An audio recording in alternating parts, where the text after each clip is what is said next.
Everyone, for IQ here with a cross Tekken scoring / ranking character thing. Still haven't got a name for it. Pretty bad.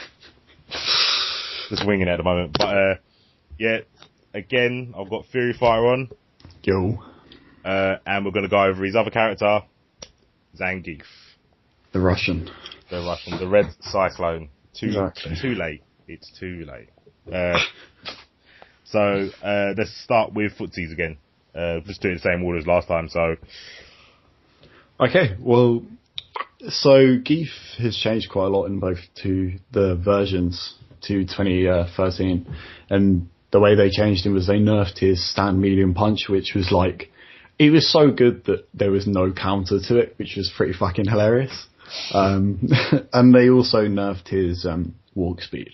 And the thing about that is, normally the way that walk speeds nerf you is the fact that you can't, it's really easy for someone to force you to whiff a button. But with Geef, his strongest pokes are his stand short and his crouch and standing jab.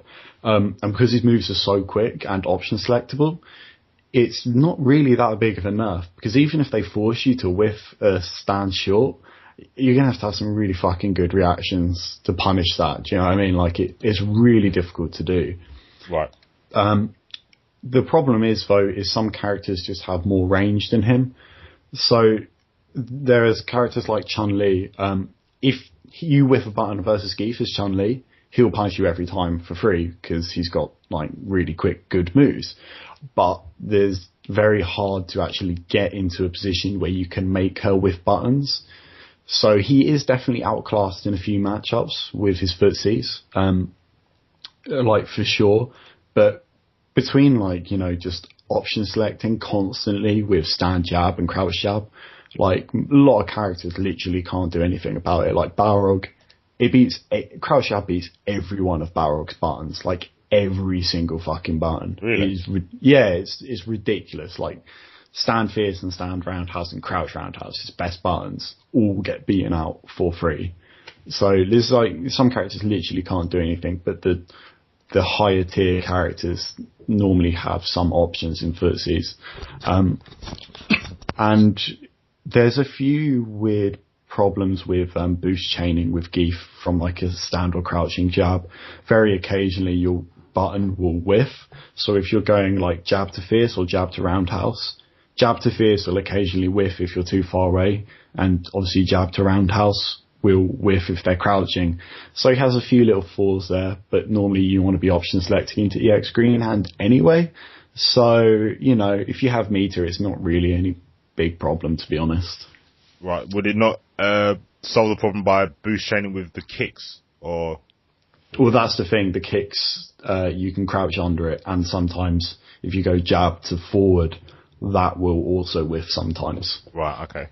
So, you know, it's a little problem, but it's not really a massive one, because like I said, you're going into EX green hand or normal green hand.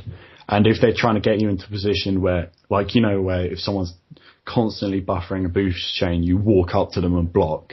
Yeah. If you're walking up and blocking against a Geef, you're fucking nuts, because he can just SPD you. Yeah. And I guess that's the other bit of his footsies, is his SPD. It's slower. It's a lot slower than it is normally. It's 5 frames. So it's quite slow. It does 200 damage. This is his jab one, obviously. But it's got a really incredible range, and 200 damage isn't bad in this game at all, and it gets a mix up of it. So it's a really viable tool. It has the same problems it's always had, where, you know, you backdash or you neutral jump, but you eat full damage, you know. Same sort of thing as always. I mean, it's just really useful, you know, and he has ways to deal with you, just neutral jumping. So, like, that's kind of it for his normals. So, what else would there be? His jump attacks, I guess. He's got the same strengths as he's always has, where he has a jump forward, which is very low to the ground. So you can punish certain things that most characters can't. And he also has a jump fierce, which is like retarded range and really, really hard to hit out of the air. Because you can just like, if you think I'm going to jump fierce you from max range, I just won't press a button, or I'll do a jump short and it'll force you to whiff and then I'll get punished. So he has all the same advantages he normally has. It's just in this game, generally speaking, jumping is more risky because it's easier to convert off jumpers. So yeah, definitely. What else would there be? Oh, I guess I should talk about how he fights fireball characters, really, shouldn't I? Yeah. Well, yeah, he's footsies, and I mean, what is it? He's still, Larry and Greenhand really in it? Like, to maneuver random? Doesn't really got... Pretty much. I mean, the EX Greenhand is a little bit better, I think, maybe. I mean, it's 16 frames of full body projectile invulnerability. Right. So, that's quite a long time. It's quite easy to react to someone doing it. It's 14 frames start up, which is relatively quick for a green hand. So it's kind of, you do have options, but this is the kind of thing about Geef is there are just some characters that he doesn't have an answer to their zoning game, like Jin and Jack X, right, and Elisa. You just don't have an answer. Like, you literally have nothing you can do against Jin. Because if you think about how you fight a proper Jin, once a Jin's got a fireball on the screen, right, he's got all that space between him and the fireball. He can walk forward. If you try and jump over the fireball, which is a common reaction, even from half screen, Jin can anti-air you with that kick. So he also converts off it and then puts you into another fireball trap. So unless you have meter, you're going to have such a hard time fighting it because you can't lariat through because you can do stand roundhouse and punish your lariat. You can't really try and eat it with a normal EX green hand, a normal green hand even, just because he can normally whiff punish you. So it's really difficult. And the same goes for Jack X. Jack X can anti-air you from half screen away. He can just do surprise attacks. And if he's got super, you try and neutral jump over a surprise attack and he can super you for free from like full screen. It's ridiculous. But all the characters that he fights against that have this sort of advantage, he has the same answer to all of them, and that is just block an alpha counter. Like, if a Jack X does a surprise attack and you block it, you can alpha counter from really far away, and then you get a guaranteed mix-up. Okay. So, it's one of those things. If you don't have meter, like, you may as well just switch to your alternate character, take the damage, and then try and fight. Right. If you have alpha, like you have enough meter for alpha counters, that amount of meter is how many chances you're going to get to mix this player up, and that's really it. I think the Jin Geef matchup hasn't really been optimized yet, where I think people are still missing certain things. But I definitely think it is an incredibly hard match. You mean, obviously, you missing stuff on the Geef side, yeah? No, on the Jin side, because I think it should look more one-sided than it currently is. The same goes for Elisa. I think Justin Wong's the first person to really play that matchup correctly, versus Knuckle-Doo. Although he lost that, I feel like he was on the right path where he was literally just going into destructive stance and then just stand jabbing. What are you going to do as Geef?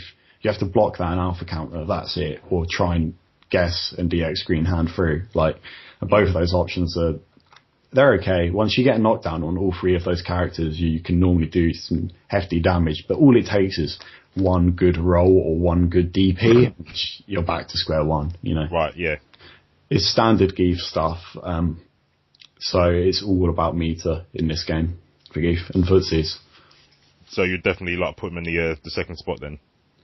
Yeah, definitely. For me, I've seen loads of people rock him in the first spot, but I think if you come up against a counter matchup, I personally can't see what you can do at the moment. I don't think there's much I'm missing from the matchup side. Right. Obviously, not trying to take that into consideration too much. When scoring his footsies, what would you give him out of 10? Out of 10.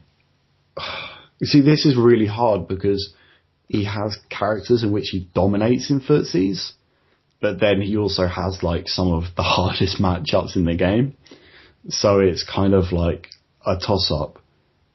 What did Chun-Li get again? Do you know? It was like a 9, wasn't it? I think it was a 9. I'm pretty sure it was a 9. I think it was only 9 because... Alpha counter. Yeah. Yeah. I'd say a 7, because I still think they're really, really strong. Like, I feel like he can contend with... it's like 2 ways in the footsies. It's either he does really fucking well, or he does really fucking bad. Right. And Crouch Jab is like an incredibly good button. But like I said, he just has... It's so easy to counterpick him. Like, there is a good portion of the cast that counterpick him and win purely on just zoning and out-footseeing him. So I'd go like a 7 even. 7, yeah. Alright, no problem. Cool. 7 for the footsies. Next, we've got Meter Game. Meter Game.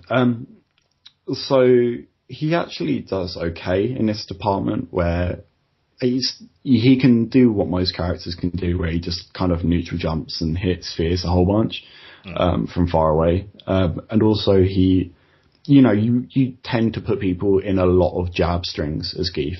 Yeah. And, if you get one mix up, then you're jabbing them a whole ton. The thing is, it's not like Chun-Li where she's building meter from mid-range. It's Geef, you're building meter from close range, and it's kind of situational how you're building meter.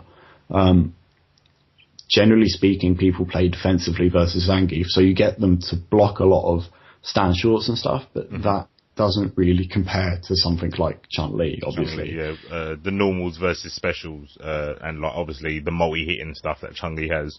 Exactly. And you're not whiffing specials as Geef. Like, that's it, really. I was going to say, in his defence, obviously a lot of Zangiefs walk forward, so they eat a lot of like fireballs or just stray normals. I mean, he's got the health to convert a bit of himself into meter, where he just plays so aggressively. But obviously that's not a good way to game meter, so... That's the thing. It's a bit different in this game to what it is normally for Geef, because Geef, in say Street Fighter 4, you take like a whole fucking bunch of fireballs and then you've got a bit of meter. But in this, you don't often just take one hit of damage. Yeah. If you know what I mean. Yeah. You normally take half health. Yeah. On an efficient level, yeah, definitely. Yeah, exactly. I mean, if you accidentally jump against a Jin, you're going to lose like a quarter of your health. Wow. So, it's kind of a toss up, but I think you are right in to say there is some credence to that, because if you're thinking about fighting against a, like you said, like a Jin, you are just going to be eating a lot of raw fireballs, which aren't going to be doing much damage. It's only in those specific situations where you kind of jump or you whiff a lariat, which you're going to be taking massive damage. So yeah, no, I'd agree with you to a certain extent. It's just the way which he builds meter isn't exactly it's not efficient. Effective. Yeah, like you said, efficient. It's definitely not in your favour to eat fireballs to gain meter. Definitely not. I mean, a lot of the time when I think of like Zangief or grappler characters, it's kind of they should use their health as a currency to get in, to buy their way in on the character. So make it look like, oh, I'm getting hit by these fireballs, I don't know what to do, and then use that as a way of getting the person into like lulling them into a security zone where they think, oh, I can zone this character out, and then they exactly. So. See, the interesting thing is, like, if you look at like just the way Cross Tekken works with the stages are super long. You see, in Street Fighter 4, off like one or two good solid mix-ups, you can kind of get them to the corner pretty fucking quick. But in this, just due to how big the stages are, like, if you let Jack surprise attack you, and then he dashes forward after a surprise attack to bait the roll, and then does another surprise attack, which you have to block. So if you're doing that, you're losing like, say, like an eighth of the screen each time, maybe even like as much as like a quarter. Yeah. So you're losing a lot of screen control really quickly. Yeah, and you're not getting a back throw, you're not getting a back throw. Like, it's just simple as that. Like, no one's going to run up to you and let you land one. and you're going to have to rely on your SBD to get any kind of throw. So it's kind of like, even in this game, if you can build a lot of meter from just eating fireballs, you lose so much screen control that it makes it not worth it in the end. True. Yeah, that's a good point. Yeah, the screen control and having like real estate to walk back is kind of important in this game. And I think there's quite a lot of characters that will put you in the corner relatively quickly. Like, I noticed it a lot when I play Bison. It only takes like 2 or 3 scissor kicks, and then it's like you've only got a little bit of space left before you're in the corner. Yeah, exactly. Same with Cody. If you end with roughing kicks instead of criminal uppers that a lot of people do, I always end with roughing kicks. Yeah. And 2 roughing kicks, and it's like, you've got to jump towards me now because you want to get over me because you don't want to be backed up in the corner and get frame trapped for the rest of the game. So exactly, and it's like, it's the sort of thing where every character can push you to the corner with 2 combos on hit for the most part, but not all of them can do it on block. On block, yeah. And like characters like Chun-Li and Elisa can do it on block, you know, and so can Bison. Like, yeah. And that's a massive thing. Like, that's a massive advantage. It does, definitely. I mean, putting someone in the corner is just making them either do a silly tag or wake up and do an uppercut or whatever reversal they have. Like, it's definitely a mental thing. But back to the meter game. What would you rate Geef then? I'd say like a 5, because he does still have that close range stuff. Yeah. Which is still something. You know, there are definitely characters that don't even have the close range stuff or the mid range stuff. But he definitely has it. And I'd like to like also state that, like, although his meter game shit, you are probably going to play him second. Doesn't make the biggest difference when you look at it in the big picture, but it does matter in regards to the fact that, like, you are going to have times where your first character's been blown up, you've alpha countered to bring Geef in, and now you've got no meter, and it's like, how do I fight without meter? And it's kind of like, most cases you can't. Like, versus the bad matchups. That's a good point. I mean, I feel like in cross, you know what it is? I can't even relate it, because I'm used to playing or seeing online matches where everyone has custom gems. So I was about to say, meter game's not normally a problem. But I guess if you've got the default meter gems, they're not as good as some of the ones that you get from customizing. So, oh, dude, have you ever been hit by one of those retarded online combos where they have like some stupid fucking gem where it's like, oh, I hit you with 3 normals and I get a full meter? It's like, I haven't. Dude, that shit will ruin your day. I've seen someone build 4 super meters in one. You know what? I have seen that, and like, I actually don't play online. I just go in training mode. Like, I've given up online because I've seen some silly gem setups, and I'm like, all right, I know I can make my own setups as well, but it's like, I don't want to be dealing with that. This is not the game I want to play. This isn't meant to be like Marvel. I don't want to have someone who can block without holding back and gain 3 bars from doing 1 bread and butter. Like, I don't agree with that. I actually don't agree with that. So, I mean, my layout to me seems pretty silly. I've got like, do a tag combo and you gain like 20% more, but I don't get a bar from hitting you with like a fucking stand forward. Like, I don't. It's for the middle classes, man. They can just buy them gems. They don't have to worry about playing. Honestly, man. Sometimes I see him and I get so tempted. It's like, you know what? If I had this gem, no one would ever beat me. Like, I could just hold forward with Kami. Who fucking cares? Yeah, like, some of these honestly, I never thought like Cross Tech will get to the stage where the gems win the matchups, but definitely some of the matches I've seen, it's like, if you didn't have that gem, you would have never won that. Never won that. You wouldn't be able to alpha counter just because you got the first hit. Like, don't get me started on gems. Right, what's next? Fucking gems. Comeback mechanic. Well, not comeback mechanic. His comeback potential, sorry. So I actually think his comeback potential is pretty fucking good. I'll tell you. I mean, he has to get in, right? And that's a big thing in Cross Tekken anyway, is the fact that, like, the reason people are making comebacks is the fact that they can't get to the opponent to start a comeback, right? Because you're just holding back with Chun and pressing strong a whole bunch, and it's kind of, like, hard to do anything about it.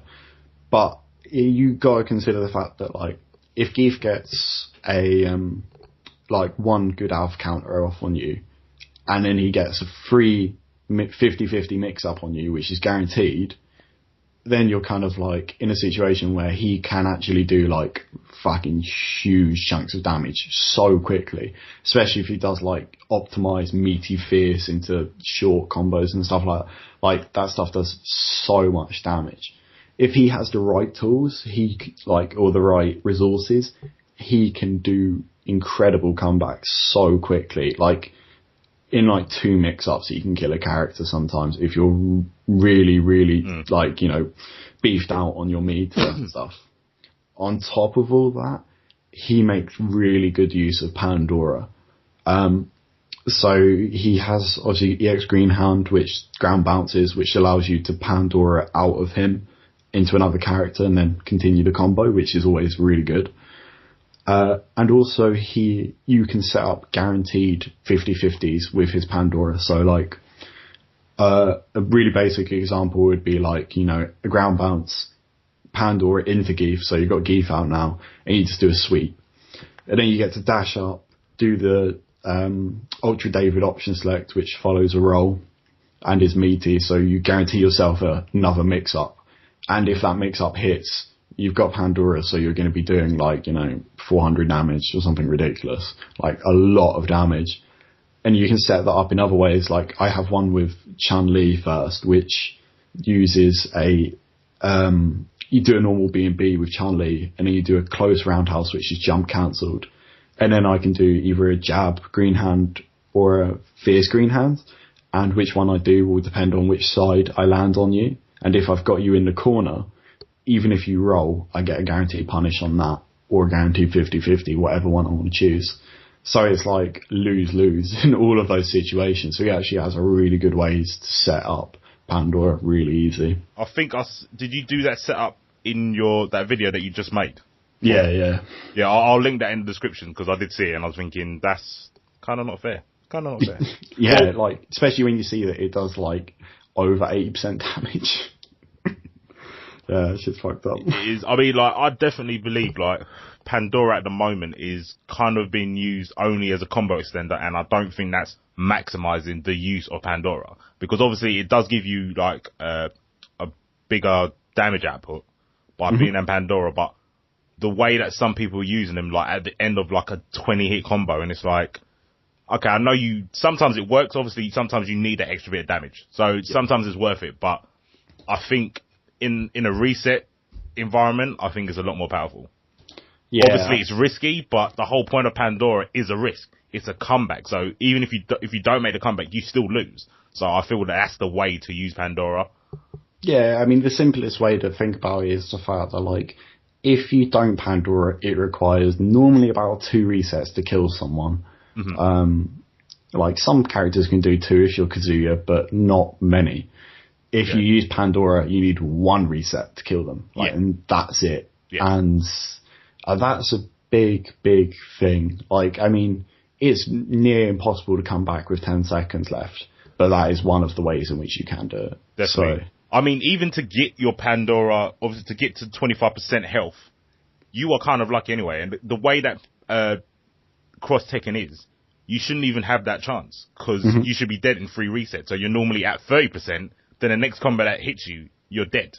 Pretty much. So even if you're at 25%, you've got to think if I get poked, I'm probably going to lose because the boost chain's going to kill me at this point. So Pandoran for a reset is a viable option. It's just as good. So pretty much, man. It's a really good tool. I recommend watching that video if you're into it. Definitely. I agree. I think I said this last time as well. I still don't think Pandora's it's not been discovered fully. Punishing wise, reset wise, like you've been trying to do. Just mix-ups, guaranteeing yourself a 50-50 with Pandora is, nuts. Yeah, definitely.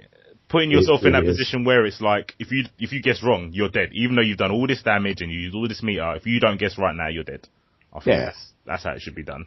And that is, people, say, oh, you can't make a comeback in Cross Tekken. And it is really hard, because it's very hard to, cover the screen quick enough, to get that back against the wall to set yourself up. But even if people get that at the moment, they're not putting themselves in a position where they could make a comeback. You know what I mean? So I feel it's a different meta game. Once that person's purple, it's a different meta game. Most people will automatically up back, and that is your advantage because just being in Pandora will change the whole way that person's going to play. Exactly. They're not going to be hitting you. They're going to be wanting to run away. So you could use that to your advantage. You can't block in the air. It's not Marvel. So use that to your advantage. So yeah, hopefully, people like you will exploit that and show it in match so people see it's actually viable. Yeah, man. Well, I think it's coming soon, man. The game's getting there slowly. We're learning stuff. Hopefully. Community, let's go. So yeah, combat potential for Zangief, what would you give it out of 10? I would give it a 8. An 8. Because obviously he doesn't have the walk speed that that everyone needs in this game to have walk speed. Like, it's obvious. Like, that's how you get in. But if you have the meter, you can make a comeback off any alpha counter, like a real easy comeback off an alpha counter.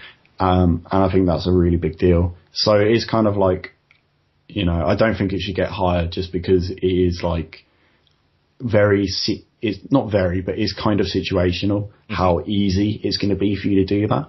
But you literally need one fuck up. You need them to fuck up once and then you can win off the game because he's one of the few characters that have a pseudo vortex, Yeah. A vortex that works in Cross Tekken. It's rare. Yeah. Rare and it's hard to come across. But yeah, Zangief's got the most basic one. You want to jump to not get grabbed or blocked. Block and then eat a green hand and then still have to guess. Yeah, it's just a constant guess. And you only need one of them guesses to be right for you to come back. So yeah. So that moves on to the next one, which is solo damage. Oh no, not even solo damage, just damage in general. Okay, so his damage, it's good damage, like, for sure. Like, if you're doing things like close fierce into, his B&B and stuff, if you use meter on a green hand, you can get, like, Kazuya level damages with meter. Without meter, not good. Like, it's just basic damage. You're normally just jabbing into a boost chain. That's kind of it. Mm-hmm. But it's situational for sure. It's kind of like, if you start off with a fierce, obviously you're going to do more damage, but most of the time you are going to be starting off with a jab because you still want to have the SBD mix up in there. Yeah. So the potential damage is really high, for sure, but in reality, the actual damage you're getting off things, it's like, middle of the road sort of stuff. Yeah, in a game like Cross Tekken, it's kind of like, it's not that much. No, for sure, but like the thing is in Cross Tekken is you can hide that by playing a team, like having a good team composition, right? Mm-hmm. So like, your Geef may have to rely on boost chains a lot, which is generally considered a weakness in Cross Tekken. But if you're playing a Kazuya second who does ridiculous damage off the boost chain, then you really quickly can cover that up. So I think the fact that he's like even got some potential damage solo is a really big deal because some characters definitely don't. Yeah, I think he suffers the same sort of mind game and damage output as Bison. Yeah, I can see that. If you set up correctly with Bison, you can get massive damage, can't you? But it's kind of, you don't find yourself in that situation very often. No, it's literally if I see a raw tag and then it's like, oh, I can get my max damage now, but other than that, you're not really going for a heavy scissor kick, put it that way. That's the only way you can get massive damage. And even when you get a heavy scissor kick, all you get is a crouch medium into a Psycho Crusher. Yeah. It's like, to go for that when they could block it, it's not really worth it. I might as well just go for light. I mean, I'm pretty sure the light scissor kicks does more damage than the heavy. It's just that you don't get a combo off of it. After. Yeah. I know you can off medium, but I don't even know what the frames are, but it's hard. Yeah. Very hard, especially mid-screen. It's like, I don't even think any Bison player goes for it. Right. It's really hard to get the juggle off of it. But yeah, I mean, it's pretty much, if I can get this forward into roundhouse, I'm just going to boost chain. That's like the best Bison can do. Yeah, exactly. I mean, the thing is, like, you are going for jab into EX green hand a whole lot, but it's like, it's really specific because, like, spending that meter is a big risk, right? Like, yeah, if I spend this meter, I'm going to get a big chunk of damage, and that could lead potentially to the end of the game. Yeah. But a Geef without meter is nowhere near as scary as a Geef with meter, and it's the whole mindset thing, right? Mm-hmm. So where it's like, if I'm playing against a Ryu and I have 1 meter, he can't throw fireballs anymore, and that means he has to play footsies with me, and Ryu doesn't want to fucking do that. So it's the sort of thing where it is all based on meter. It's like the reason why Kazuya does so much damage is regarded to be like the most damaging character is the fact that from any button he gets 400 damage without meter. Absurd.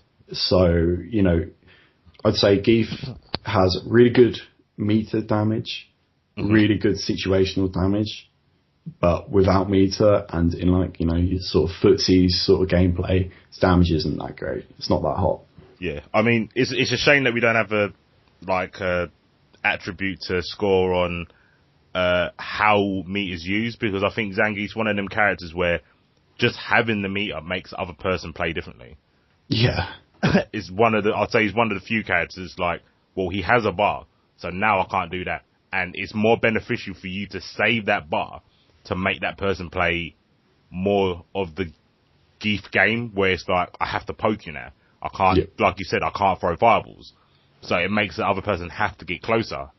And it's only because you've got a stock of meter. So.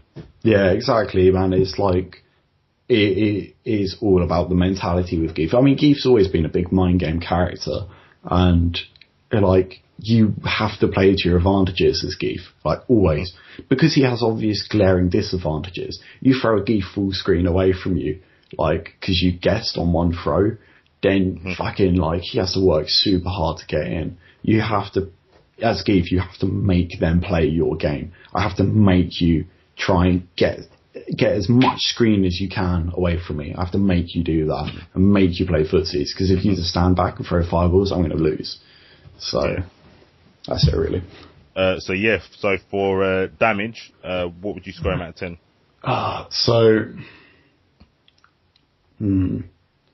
I would say a solid 6, maybe a 6.5. Because, like I said, he has really good metered damage. Actually, no, I'd say maybe a 7, because he has really good metered, really good situational. It's just in that normal footsie range where he doesn't have it without meter. Yeah. But like I said, if you're looking at it, and this is the way we're doing it, right, is where you go playing the character in the most optimal position, right? In the most optimal way. In reality, I would say Geef's going second. So in reality, you should always have a bar for the most part. Yeah. So if we look at it like that, then I'd say a 7, because you won't really want to find yourself without meter as Geef, if possible. Yeah, I mean, the only time, the worst situation for Geef would be at the start of a match. That's that's what I think. Obviously, after a back throw or something like that, where you push full screen, at the beginning of a game seems to be where Geef is at his weakest, because he's got no meter. I mean, the other person hasn't got meter as well, so it's kind of in his favour in that situation, but it's right, you haven't got any meter, but that doesn't really change what the other person has to do, for the most part. So yeah, at the beginning of a game where he's pretty much nearly full screen, he hasn't got any normals that can stop them from jumping back and then getting full screen anyway from the starting position. So yeah, and he hasn't got the EX green hand fear at all. He hasn't got really anything. Yeah, exactly, and the opponents don't typically... if meter's obviously helpful for things like DP, tag cancel and shit like that, but little things like alpha counter don't really make a big difference versus Geef. It's brilliant to throw them full screen for free, but at the end of the day, Geef does a shit ton of damage, and there's always the threat of a throw. Yeah. So you're typically doing 1 or 2 jabs or a frame trap. And then, frame traps can help blow up things like alpha counters, and they can help blow up things like rotor launchers. So, it's not a big a threat for Geef. No. Them not having meter, or for them. Right, so mark him up as a 7. Right, so last of all, we've got wake-ups. Right, so this is actually quite a weird one. The Geef's wake-up is surprisingly shit. Like, weirdly shit. It doesn't really make any sense. So, you can actually, like, pressure Geef really easily. I mean, the thing is, like, you're always guessing, obviously, if you're pressuring Geef, because it takes one guess for him to get quite a big chunk of damage off on you. Yeah. But, like, if you don't have meter and stuff like that, he can literally, you can, like, meaty throw Geef a lot, and he has to guess backdash, and his backdash is, like, reactable if you don't go for the throw. So it's kind of one of those situations where, like, if you... Geef's wake-up options are Lariat, backdash, and 360 into super. I keep calling it 720, but it's not a 720 motion. I'm never going to get that out of my head, man. But, like, that's the thing. New generation. I know, right? It's bad times. But that's the thing. All of those options are okay. I mean, you look at it logically, the backdash is option selectable, the Lariat is safe jumpable, and the super you can just walk away from or hold up, right? So all of those options by themselves aren't actually great, but they all do substantial damage, potentially. It's not like a DP where you kind of have a coverall, if you know what I mean. You just have like one thing that does it all. So giving that a number is pretty difficult. I would say just based on the potential damage alone he gets from one of his like guest wake up would make him kind of a 6, just because he can like make a guess. Right. And do something, but like there are options to cover everything Geef can do apart from super on wake up. You know, there are quite a few of those options and option selects to deal with that. Another one that I didn't say, which I probably should, is EX power bomb. That's pretty good because it's got one hit of armor, but it's also not instant. So, you know. Okay. Did it used to be instant? No, it's always been 3 frames, I think. I think so. But yeah, it's 3 frames. So you can actually meaty throw it because it's armor, it's not invulnerability. Yeah. So yeah, he is, and you can meaty throw lariats, if I remember correctly. I'm pretty fucking certain you can. Yeah, you should. That sounds about right. That does sound about right. So, like, you know, you can just meaty throw everything he does. And then the only other, like, then obviously the mix-up is a backdash or not. So, like, you can actually 50-50 him kind of for free. That's why I'd say a 6. But there's always the potential that he backdashes and gets 200 damage off on you, you know? Yeah. Like, that's always going to be there, even if it is punishable. And if you think Geef's going to backdash and you make them with the throw, then you're going to hit by the fucking retarded damage. Yeah, it is kind of the Zangief has to kind of like read the tendencies of the other player. Yeah, he's always been a read heavy character, and he remains so in this game. So, but he doesn't have like, you know, ST style like 0 frame fucking SPDs or anything. Right. Okay, so it's a quick go over. We got 7 for footsies, 5 for meter gain, 8 for comeback, 7 for damage, and 6 for the wake ups. Altogether, that's 33 out of 50. That is, I'm pretty sure that's lower than Chung Lee's. I wouldn't be surprised if it's not. I think so. I hope so, anyway. I mean, it's still above average. Mm-hmm. It didn't sound like it was going to be the way it was going, but 33. That's still well over 25. So and this is obviously at his most efficient usage. So you're saying second. I can't see anyone really putting Zangief first unless maybe if you play Zangief Steve, you might put Zangief first. I mean, there's matchups you can do it. Like, I wouldn't mind putting Geef versus a Balrog, or like any matchup that he totally dominates. But like, it depends on your team composition. If I'm playing Chun-Li, we both got no meter, I get to do lightning legs on you for about fucking 30 seconds and you can't do anything about it. You know what I mean? Free chip all day. But, sorry, good. Yeah, no, I was going to say that sounds fair for Geef.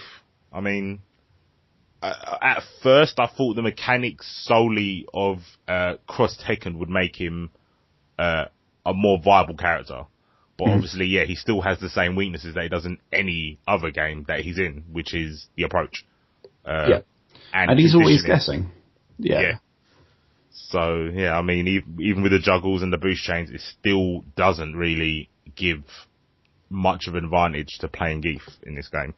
No, and I think you've got like, the thing about a lot of Geef in a lot of games is like he's kind of a liability, right? Where you have to guess constantly as Geef and make reads. Geef in this game, the reason why I think he's actually one of the better characters, I don't think he's top tier. I think he's top mid, or kind of mid. But he is. It's like he has solid fundamentals, like really solid. Yeah. Because of, like your jab just being so fucking good in this game. But that's all balanced out by the fact that everything does a lot of damage in this game. Like, that's just kind of how it is. You don't really look, big amounts of health don't make as big a difference in this game as it does in every game, because 3 combos will normally kill you no matter who you are. You know? Pretty much. I think the only thing really in the game that benefits Geef, and it's like an indirect benefit, is that you get to pick 2 characters. Yeah. You get to cover Geef's bad matchups. Yeah, that's the beauty of this game, right? It's like, Geef covers all of Chun-Li's weaknesses. The fact that she can't make a comeback, Geef covers that entirely, Yeah. And that's why this game is really good, is because you can play shitty characters and couple them with maybe another shitty character that just happens to, opposite. Yeah, I think exactly. Even though these 2 characters were cheap, it's like the best example is Valento Hugo. And at day one, it was because Valento was cheap and Hugo was pretty cheap. But even with that gone, I still messed about with him after the update. And it's like, I know Valento doesn't do any damage, but Hugo does. Yeah. And it's like, I know I can't get next to you with Hugo, but I can get close to you with Valento. And I can keep you in block zone for a while. So, Exactly. I mean, I think it's the idea that, like, Geef has a hard time getting in, but I don't worry about that because I just use Chun to get in. Like, but at the end of the day, the reason why these, like, tier lists and, like, what we're doing is kind of relevant still is the fact that, like, you are very often in situations where you can't use your other character. Yeah. Like, like you said, there's a lot of damage in this game, and if I take 1 combo, I want to get that character out instantly to recover health. Pretty much. So then I can take 2 combos till I die instead of 1 combo till I die. Yeah. Like, that's the simple basics of it. So the fact that, like, Chun-Li covers Geef's errors doesn't make Geef top tier. It just means that it's a well-composed team. You know what I mean? So I think it's definitely something to still think about. Like, tier lists do still matter because fuck knows I'd rather have Chun left than Geef most times, Yeah, no, definitely. You'd want Chun, but if you wanted to come back because you've got the resources and you want to get a win, it is a weird one. It is a weird one, especially when you've got someone like Chun, you can hit him, or you've got a better chance to hit him with Chun, and then when you do the boost combo, the bad bits about Zangief aren't there anymore because you're in their face. Exactly. It's like starting the round, but instead it's like Marvel starts with rounds where you get to walk up to them without them being able to press buttons. Yes, exactly. It's that sort of thing. It's awesome. So 33 out of 50 guys. That's Zangief.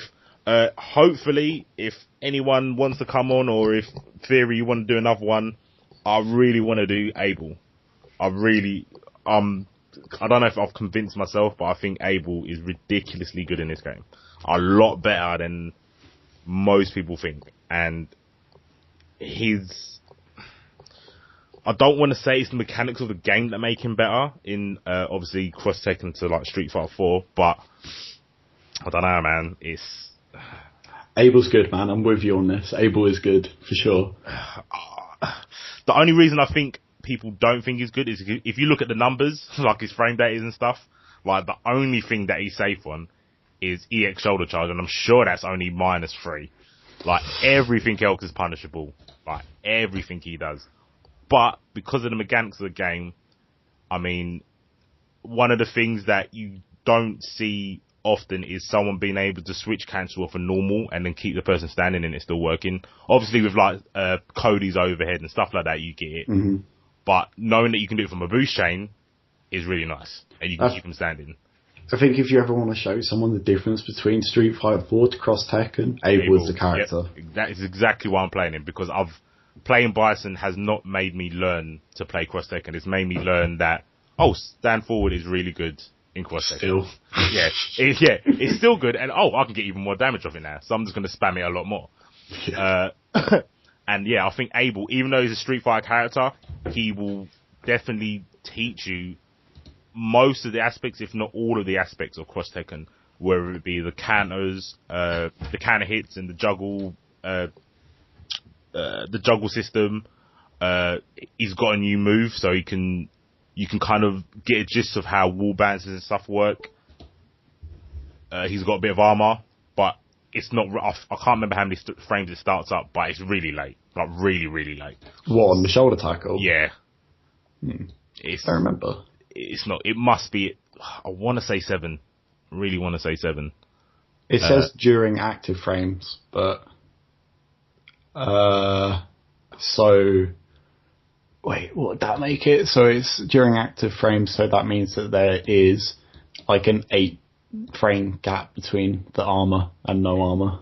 So that kind of sucks. Yeah, exactly. You no can't. Armor for 8 frames, Jesus. You know what I mean? It's like, why even have the armor? But I'm not gonna moan. No, some armor's better than no armor. But his step kick, the shenanigans he can do with the Marseille roll, Cratch Fierce, not Cratch Fierce, sorry. It's Cratch Fierce. Yeah, Cratch Fierce. Mm-hmm. You can get some silly damages off of that. I'm still working on sort of what we were saying earlier, like sort of manipulating rolls or false rolling and the whole vortex sort of thing. I really feel that Abel has all the options covered. If you get it right, like the timing right, I think he can cover all the options with at least something meaty that will make it safe. At least. And this seems really simple, but I tried it and it worked like amazingly. I was playing, shout out to Darkos, I was playing Darkos and he was playing Elena. And I was in a situation where he was basically going to wake up and do an uppercut. I knew he was going to wake up and do an uppercut because he wanted to tag cancel. And it's like, right, most people in Cross Tekken, from point blank, if they backdash with Elena's uppercut, you're probably still going to get hit. Yeah. So I was like, right, I can't do that. I could have rolled, I guess, now thinking about it, I could have rolled. But what I decided to do was EX Falling Star. So it was like, yeah, and I've got him. And it was like, see, with that option, I don't have to block and then worry about your next character coming in. I've just straight up stopped you from doing anything you want to do. Dude, and that is like the best looking read ever. It is I can't. Dude, I was watching A Show. I'll let you end this podcast in a second, but I was watching some A Show, like the arcade and stuff. Yeah. And we just saw a Able player do 4 dashes from full screen in Street Fighter 4 and then did a fucking air grab on the opponent and they fucking jumped into it. It was the best thing ever. I'm telling you, Falling Star is my newest favourite thing. I love hitting people with Falling Star. It is the most gratifying thing. I've won the battle. I don't care about the war anymore. When I get someone with a Falling Star, it is literally the best read you can do. Like, I used to think catching someone with light scissors into roundhouse, saying, hey, I knew he was going to try and jump back. I thought that was good, but Falling Star is amazing. Amazing. I can't, feel so good. That and, keep getting people with the wheel kick as well, because that gives you a ground bounce and you can get silly damage off of that. But it's harder to work into the game because it only really works on a back jump. Neutral jumps normally clear it and obviously forward jumps do, but if you think someone's going to jump back, and you catch them with a wheel kick, that's pretty gratifying because that's an easy 350. easy. Yeah, and but the thing is, it's like -7 on block for the most part. So. It is. So that means when you hit someone with it, they know that you made the read. Yeah. You don't want to just throw that move out on block when they're going to block it, because it's ridiculously like unsafe. Yeah. But hopefully we can do Abel next. I'm definitely going to try some more stuff with him.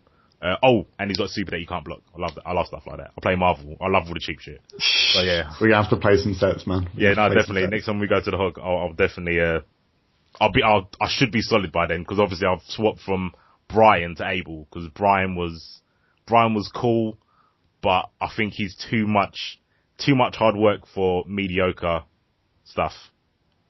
Yeah, I mean, no one wants to work that hard, man. Nah, exactly. I mean, even getting that overhead and stand light was ridiculous, and then it's like light, medium, light. I'm gonna do no damage now, thanks. So, I mean, the gimmick was there with the EX. I don't even know what it's called. The EX knee jump thing. Yeah, that was good for a while. But then you play offline and someone neutral jumps it on reaction. Exactly. And you lose like 600 health. Yeah, I really did like him. I liked having like a mini bind and calm that was safe on block to most characters. That was fun for a while. And his strings are really cool. But yeah, he does no damage. For someone who's meant to be such a brute, he does so little damage. It was like, nah, I need to stop playing this character. No anti-air, really. Not a reliable anti-air. Like, it wasn't even a rig. You had to be psychic to hit people with that. Like, the fisherman. So, but yeah, Abel, hopefully next time. If no one wants to come on, I'm sure I can hassle you for another podcast on Abel. I'm all about it, man. Cool. Yeah, that's it, guys. Obviously, you know the deal at the end of these podcasts. Like, subscribe, comment, blah, blah, blah. Follow me on Twitter, MOPC4IQ. Yep. Instagram too. I post silly pictures up every now and again. Yeah, they know the deal. Definitely leave a comment though, on a serious note. Definitely leave a comment if you've got any ideas for the structure of these podcasts for Cross Tekken. If you don't agree with me, if you think Fury Fighter's talking more waffle than Captain Birdseye, let him know in my comments and I'll pass on the message. If you feel like we're missing out an attribute, I don't know, if you want to put can hits or anti-airs, something stupid like I did, then yeah, let us know. If you want to jump on one of the podcasts, if you want to talk about your character, feel free to let me know and I'll get you one here, and then I'll give you the same treatment and say, if you think this guy was wrong, blah, blah, blah, or girl. So yeah, that's it, guys. Hopefully see you soonish. Don't know when we're going to disable one. I'll try and get it organised for at least the middle of next week. So, but yeah. See you. See you later, guys. See you.